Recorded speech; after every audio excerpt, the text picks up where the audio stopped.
Ռադիոտնից հետո մարդիկ չավելացան ցուցարարների շարքերում, որովհետև միջազգային պրակտիկան ցույց էր տալիս, որ եթե այդպիսի բողոքի շարժումների դեպքում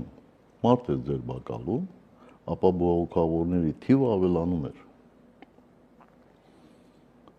Ես մի քիչ ետ վերադառնանք եւ ասենք, եթե մենք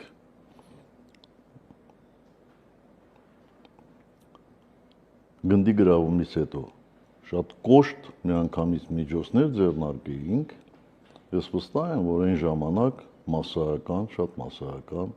անկարգություններ էին լինելու, բայց սա, այսպես ասեմ, իմ վարկածն է եւ դժվար թե բոլորը համարեն 100% իրականություն։ Այս էր պատճառը։ Մենք ուզում էինք հանգիստ ճանապարհով, այդ խնդիրը լուծել։